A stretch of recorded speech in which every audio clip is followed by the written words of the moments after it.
Monday, June 14, 1965. Rainstorms spread through the foothill area of the Colorado Rocky Mountains. The heavy rainfalls continued for 3 days. As the flood began to form, the waters moved drastically from Colorado to Kansas. Thursday, June 17th, started as a casual spring day in Garden City, Kansas. But during the night of June 18, 1965, violent rains from Colorado led to a natural disaster. Kansans were given notice only hours before. Thereafter, numerous towns experienced waters peaking at various heights. Nearly 54 years ago, memories flood back for residents. We were scared. We were afraid because no one knew how high the water was going to be or how far north it would go. When the water started all coming in, and he says it scared you to death because he says it come in and then it just spread out. Well, the water was dirty and stinky. And watched the flood come in. And that's the scariest thing I've ever seen. Steve Quakenbush, director of the Finney County Historical Society, explains the damage and states facts. The front part where most of our exhibits are was a brand new building. It had been built 1 year before in 1964. The water was 26 inches deep in what was then almost a new building. In Garden City and in Lakin, west of here, there were 2 deaths associated with the flood, and the initial estimate of damage at the time was $2.5 million. Jean Gray was living in Pratt at the time, so the flood did not affect her. Miss Gray did hear stories of how horrible the water was and the damage made. Trying to help clean up, and they took I believe it was a twin-size mattress. It wouldn't have been over a regular size. It took 10 big men to carry that out of the house. Ann Sarber and her husband ran an electric motor shop on South Main Street. When they were warned about the flood, her husband quickly gathered as much equipment as he could and stored them in his house. Although some leftover equipment that could not be taken was ruined, their shop had waters 3 feet deep. It was a real mess, and he lost a lot of merchandise. After the flood, the mud was like in the shop and everything. 3 feet of mud and slime and stuff. Melton Thomas was at home the day the flood arrived. When Thomas was given notice, he loaded up his livestock to keep them safe. The water reached an estimate of 3 feet in his barn. We had livestock down by the fairgrounds, 4-H livestock and horses. And so we went down there at 7 o'clock in the morning, and they said that the flood was coming. So we checked with the racehorse people, and they'd already moved all their horses out. And so then we loaded our livestock up and took them up to a higher place to where they couldn't get in the flood. Irene Gestenslager lived 10 miles south from Garden and had to cross the river for groceries, food for cattle, and other necessities. Gestenslager exclaimed that there was no other choice to and from town than over the river.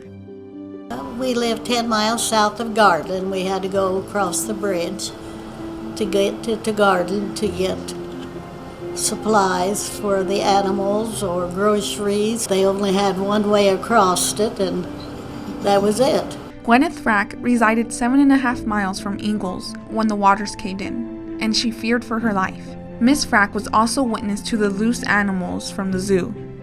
We couldn't take any of our crops into town at harvest time because the bridge was gone. It was the scariest thing I ever saw. And then when we went to Dodge, you could see how high the water had been up on all the houses, and lots of the houses there south of the highway. Unfortunately, tragedy can roll in like waters on a great day. Lillian Mae Garrettson, who is now 101 years, lived in Copeland at the time. Copeland was not flooded.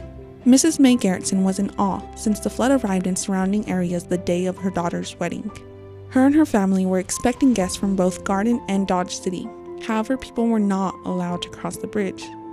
My daughter was getting married in June, and this flood came, and we really had to do a lot of substituting because people couldn't cross, they wouldn't let them cross the river.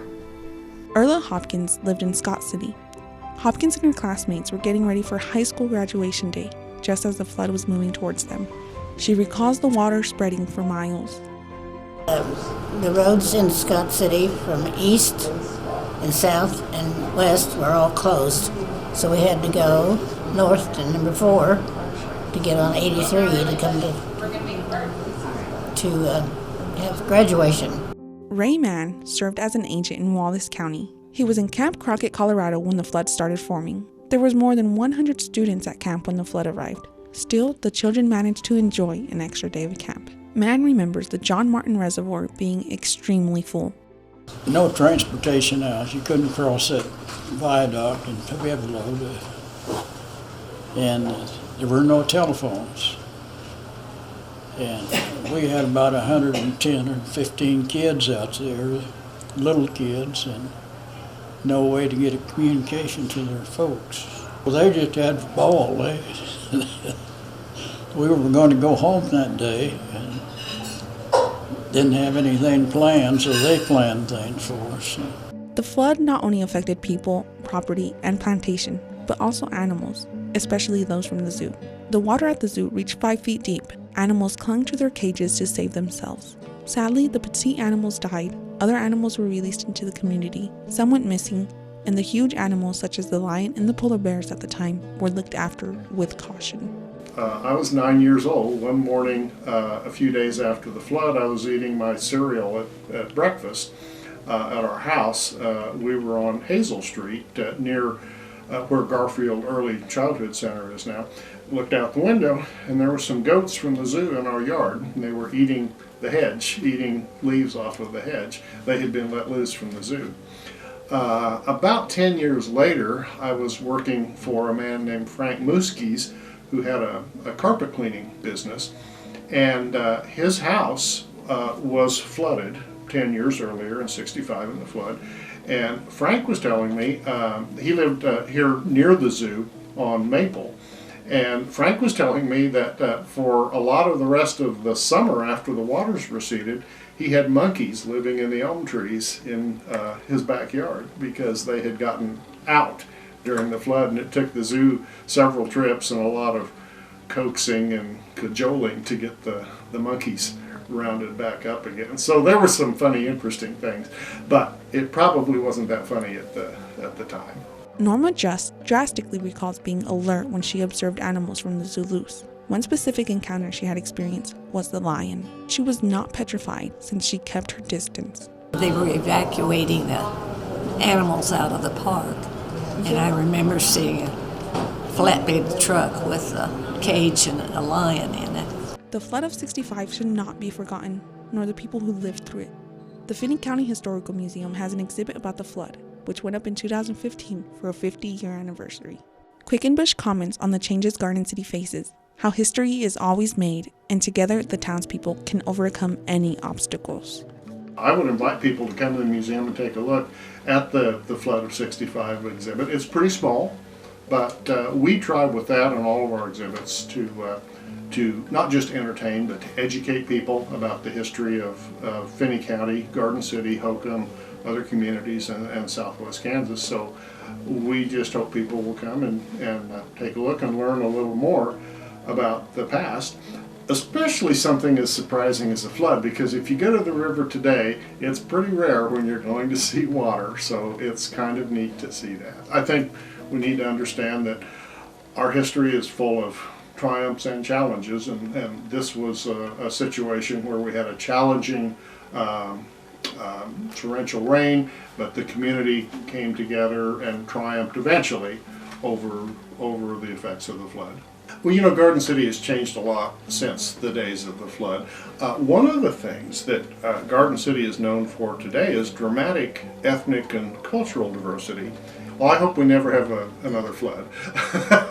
And I also think that Garden City has some challenges, but Garden City also has a history of making the best out of every situation. In a time of crisis, community members contributed to repairing the place they love, despite the tragedy. Since the flood of '65 was considered an 100-year flood, the next time to expect a flood this tremendous would be in 2065. Thank you for watching. For BBS TV, I'm Deborah Medina.